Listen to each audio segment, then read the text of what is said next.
Try though we will, we can't see past the horizon. The horizon is the limit for us of what we can see. Really, a horizon is not a real thing. It's just the limit of our seeing. And it's totally dependent on where we are. If I'm standing here, there's a horizon beyond which I can't see. But if I were to climb the bell tower, suddenly the horizon would shoot way out. I could see so much farther. If I were to go up in a plane, I would see Vermont and Lake Placid in the distance. And things that I thought were beyond my ability to know or connect with suddenly are right there. The Feast of the Ascension is about the horizon. It's about Jesus going beyond the horizon. There is no way for us to see Jesus now with our senses. There's none of us alive today who have ever looked Jesus in the face in a bodily form. We have statues of him, images of him. We can close our eyes and imagine him, but he's beyond the horizon, which means that for a lot of us, the Feast of the Ascension is not one that necessarily feels like a cause for celebration. Jesus being further away from us, beyond the horizon line. But he's part of so many important things that are beyond the horizon. We can't see loved ones that are beyond the horizon. Pope Francis has gone beyond the horizon.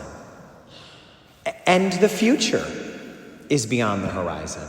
We can't see it. We can't know for sure what tomorrow will bring. Our eyes are limited to today. We can't see ourselves having the ability to overcome some of our struggles. It's beyond the horizon. But that's why faith is so important, because faith is what lifts us up. And when we get lifted up by faith, we can all of a sudden see so much further. We see the realities that are beyond us right now.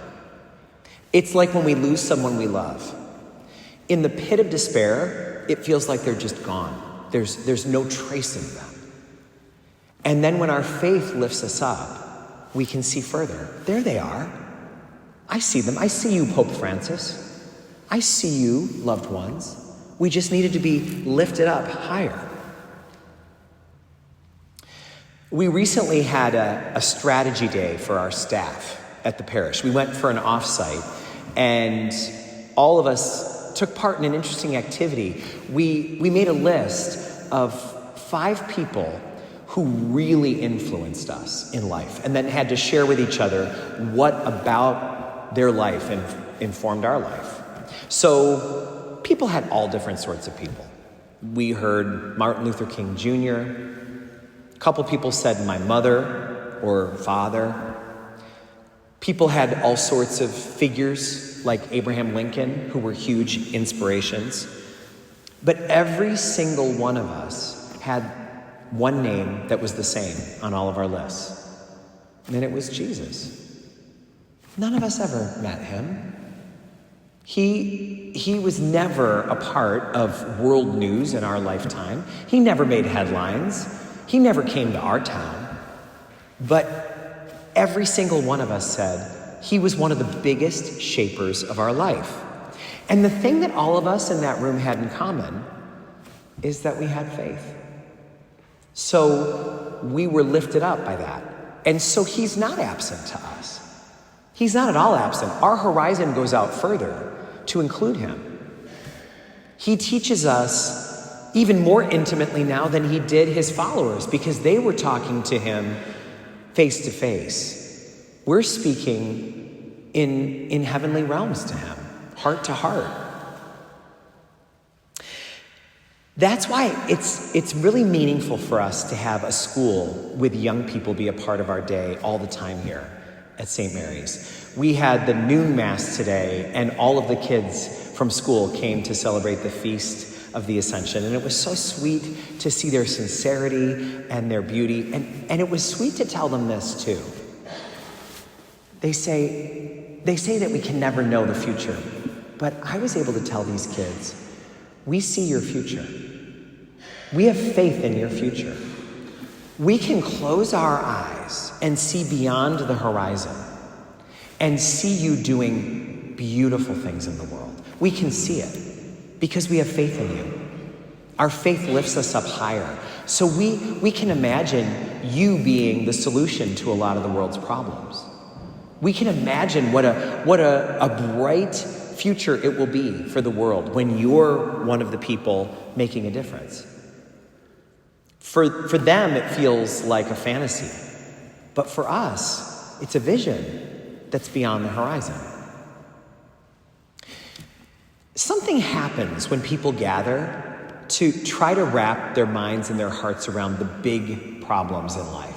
Whenever people come together to talk about the big problems, like violence that takes people's lives, or poverty that we can't escape, or the changing climate that we're living in, or racism, or any other huge problem, when we look at problems like world hunger and we feel overwhelmed, so often we'll all get into this kind of vibe of feeling like, nothing can be done. There's not going to be a solution to this. And then one person will sing, "We shall overcome.